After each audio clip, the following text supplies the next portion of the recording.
Welcome back, everybody. Legendary jazz musician Sipho Hostix Mabuse and hip-hop artist Cassper Nyovest will just be two of the musicians that will be taking part at the first annual Human Rights Festival in Sasolburg in the Free State today. Now, the event will not only be a music extravaganza, but is set to pay homage to Sharpeville and the Langa Massacre, which claimed the lives of peaceful protesters who took to the streets to boycott the past laws in 1960. Now, through music, the audience will be told about our country's history and leading to where we are today. And joining us in studio is Khulu Malindi, the promoter of the event. Khulu, a very good morning to you and welcome. How are you, Sipho? Great, how are you? Good to have you in studio, man. I'm okay. Welcome. This is the first edition of the Human Rights Festival. Take us through the reasoning behind and the conceptualization behind this festival. No, thanks. We realize that there are so many activities that are taking place during the month of human rights. Then we also notice that the only thing which is not there is the music festival. And we know that the music festival is the only way that is more effective to communicate with the younger generation and also the older generations. Through music festival, your message becomes more powerful. Yeah. Then we said we rather sit down and develop this concept so that it can accommodate almost everyone.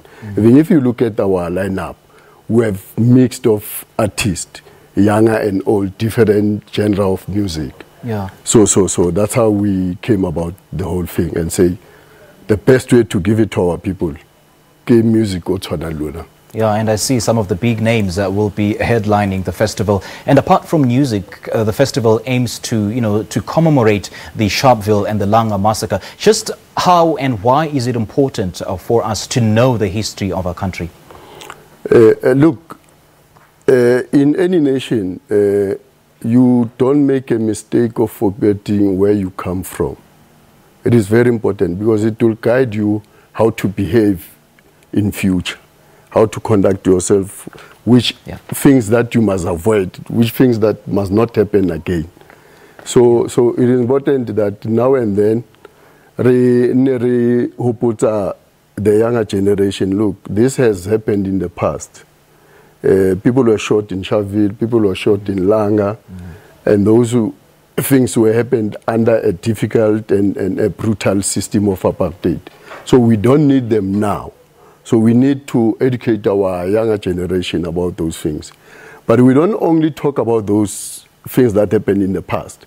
We also encourage the artists to speak about what is happening right now, human rights issues that are affecting communities where they live, your child abuse issues, your human abuse issues, basadi and so forth.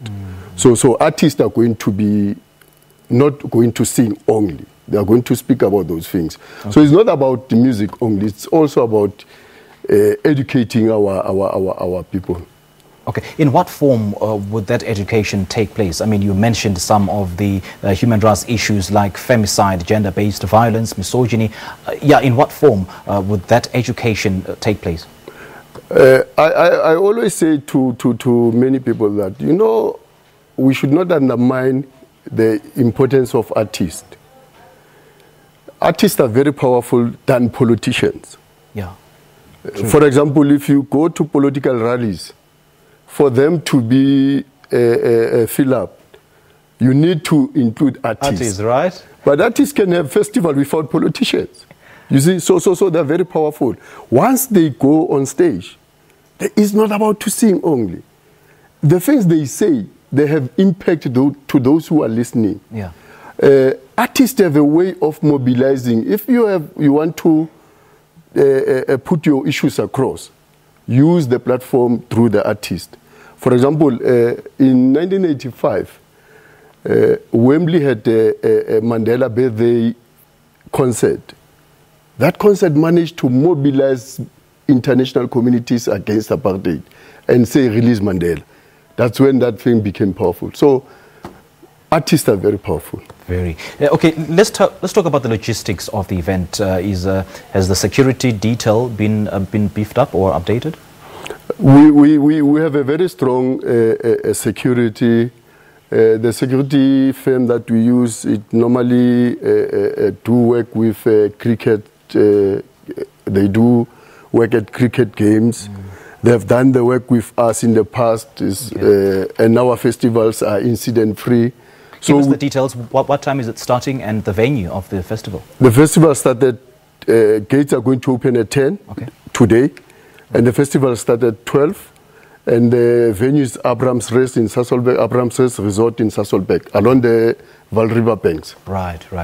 All right, Mr. Malindi, thank you so much for joining. Thanks a lot, Cynthia. All the best. Right. That was Khulu Malindi talking to us about the Human Rights Festival that is set to take place in Sasolburg later on today. Let's take a short break. We'll have more in just a moment.